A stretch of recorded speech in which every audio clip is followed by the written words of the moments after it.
Winning is the ultimate gamble on yourself. It's the difference between dreaming about what could be and actually living it. Now, let me ask you a question. Do you feel like you're not achieving the success you want? Maybe you feel like you're doing everything you can, but you're still not seeing the results that you desire. And the chances are that you don't even realize what it takes to win the same way that I didn't. It was only until I started to study the top 1% I became really aware of this. And I built a company that's valued over $50 million in less than 3 years.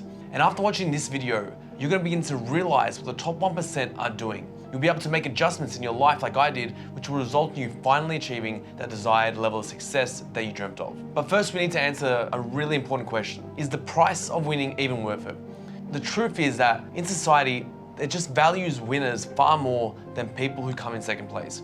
There is an enormous gap in the rewards between the people that actually win and the rest. The top 1% of artists earn about 77% of all recorded music income. Roughly 1% of authors account for 50% of all book sales. The top 1% of venture capitalists generate about 40% of all the returns. The top 3% of YouTube channels often get 90% of all the views. And even the Olympics, if you become in the first place, you get sponsorship deals, you get glory, notoriety, you get the fame. And then second place, it's like you weren't even part of the race. The problem people face is that the difference between good to great is underestimated by 99% of humans. People underestimate how much detail and work and sacrifice it actually takes to be great. Like, you can be talented and just be good. You can wake up and just be good. But you aren't going to be great just by being talented and showing up. Winning is like your ultimate reality check, a scorching reminder of who you really are and who you're pretending to be, and forcing you to reconcile the difference. Because you think that the work that it takes to go from a C to a B player is the same that it goes from B to A. But the truth is that difference is light years apart. Like, you can't even compare the difference. And Will Smith actually said in an interview that a director once told him, the good thing about knowing something is 90% done is now that you know that you are halfway there. Because he understood the difference between going from 90% to 100% is as much work and effort as it took going from 0 to 90%. Michael Jordan also had to start training on game days when no one else did so he could win. Kobe Bryant famously did his 666 workouts, which was 6 hours a day for 6 days a week for 6 months of the year, just so he could win. Ed Sheeran wrote a song a day for 10 years before he had his first hit. And the first time that I even really noticed this in my life, this concept of winning, was when I was trying to attempt to get down to 7% body fat. Because going down from 14 to 10% body fat isn't the same as going from 10 to 7%.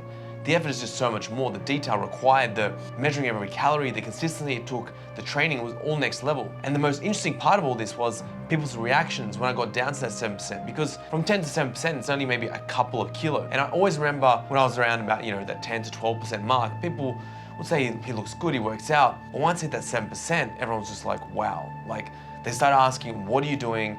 What are you eating? How are you training? This is the difference between going from good to great. You go from being respected to admired. And in reality, it wasn't a huge difference in terms of the physical results, but it was a huge difference in terms of a separator from the effort and everyone else where they were. And this is what society values. It's a separation from the rest. It's all the extra work and education and dedication that people aren't prepared to do that you did, which is valued. And this is what it looks like to win. Winning takes all the glory, all the attention, all the benefits. Just by being that little percent better than everyone else, you will get 10 extra rewards for it. So then the question is, how do you win?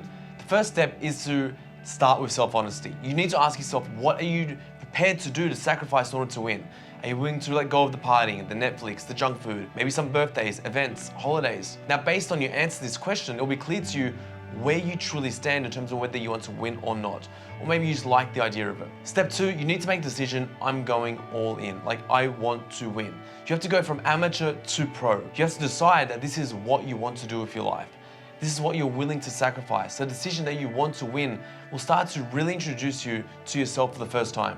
It will force you to be honest about who you really are and who you really want to be and what you're really willing to do to get it, because winning just doesn't lie. Now, the third step is increasing your standards by getting around people who have won before you, or getting around people who have what you want. Because the reason they have what you want is they're doing something that you are not doing. And this will automatically raise your standards just by being around them. And you'll understand what it takes to get to that next level. When I normally work out with someone that is bigger and better than me because I want them to increase my standards, when I go to a business event and I speak to people that are light years ahead of me, I know I do this on purpose so that I can adapt their standards. And now to step 4, saying no and be selfish in order to prioritize winning. You have to master the art of no. No is a complete sentence. It requires absolutely no interpretation. Everyone around the world knows what it means. They might not like what it means, but they understand it. Because winning demands total focus. Everything and everyone doesn't merit the same equal time and attention. Think of it this way. Is it easier to climb a mountain with a weighted vest or a full pack containing only the essentials? This is what saying no looks like. Everyone has this one muscle that's essential to focusing, prioritizing, and ultimately winning. You can't see it, it's internal. It's the IDGAF muscle. The correct term for that is I don't give a f muscle. And this is the one that you have to use. This is the muscle that you can flex when you need to make critical decisions about your life, your priorities, when others are telling you what to do, judging your decisions, and distracting you from your mission. And if you're surrounded by people that keep reminding you that they never see you, or maybe you're too busy, or you need to relax, then it's probably because you have too many friends and not enough allies.